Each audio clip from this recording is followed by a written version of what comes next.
And if they deny you, already were messengers denied before you, and to Allah are returned all matters.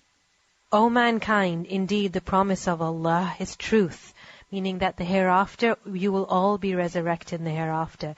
So let not the worldly life delude you. What is the delusion of the worldly life? What could be the deception of the worldly life? This is one life to live. We're going to live here forever. This is it. Getting caught in the rat race, going to sleep, making more money. Yes. Power. That power in this life is all power and control that you will have. It's a delusion. People who have some form of power in this life, it's a delusion. They don't really have power. The power ultimately belongs to Allah alone. What He wills is what's going to occur, and you are being tested with what you have been given. So this is the delusion. All of this life is a delusion. It's a testing ground for the hereafter. Yet how alien this is for people. You'll note that people will become so busy in the rat race that it's a case of waking up, working, coming home, usual routine, TV, sleeping, waking up, working again. It's just the delusion that this is what life is all about. Someone has some power control in a situation thinking that that's it, I have this now.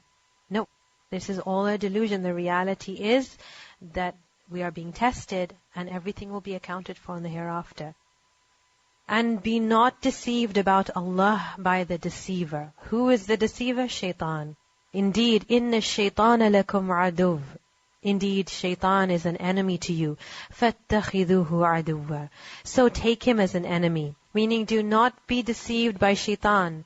Do not befriend him, but take him as an enemy. He only invites his party to be among the companions of the blaze. Those who disbelieve will have a severe punishment, and those who believe and do righteous deeds will have forgiveness and great reward. أَفَمَنْ زُيِّنَ لَهُ سُوءُ عَمَلِهِ فَرَآهُ حَسَنًا. Then is one to whom the evil of his deed has been made attractive, so he considers it good. Now the second part of this sentence is not mentioned here, and this is a particular style of the Arabic language. Then the completion would be, is such a person like one who is rightly guided? And the answer would be, of course, the two cannot be rightly guided. And the question is to make us think that one, his evil deed is being made attractive, so he considers it good. So he's doing something evil, something wrong, but he looks at it and thinks that it's good. So he makes excuses for himself. What I am doing is good. What I am doing is right. And is this not a fact? Do people not do this? Is this not something that we fall into? We're doing something wrong, but we convince ourselves, رَآهُ حَسَنًا. We see it as something good. Is that not the case? If we look around, can you think of examples where something bad is being done, but رَآهُ حَسَنًا, but it's being seen as something good, or conveyed to others as something good, or there's excuses being made, I'm doing it because of this or because of that. People worship idols and say they're doing it to come closer to Allah. What about within life in general? If something is done in the name of the deen, but then what's actually happening there is against the commands of the deen, then فَرَآهُ حَسَنًا, making excuses, but actually, if you look at it, it's not something that is good, because what is done is being done against the deen. So taking loans to study, which are based on interest, on riba, and saying that we're doing it so we can study, so there's nothing wrong with it. Any incident where a person is doing something that is clearly wrong, but they're justifying it. No, I'm doing it because of this. I have a right to do this because of that. Not wearing hijab and saying, I know hijab might be an obligation, but I don't need to wear it because my heart is pure. So it's something I don't need to do. It's not right, but it's being beautified for the person that. Any situation where a person is making excuses and justifying the wrong or the evil that they're doing, this is of the traps of shaitan, that a person does this. Allah says, for indeed Allah sends astray whom He wills and guides whom He wills. So do not let yourself perish over them in regret. Indeed, Allah is knowing of what they do.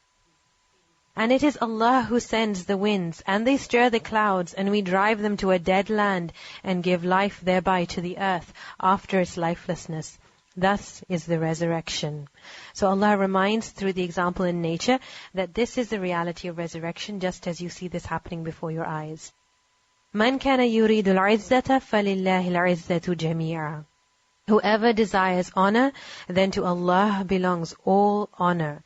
Whoever desires honor through gaining power. So whoever desires to be honored, to be given power, to be given status upon the earth, then the reality is that honor belongs to Allah. So if anyone disobeys the verses of Allah and seeks to have power, status, honor, through disobeying His verses, it's false.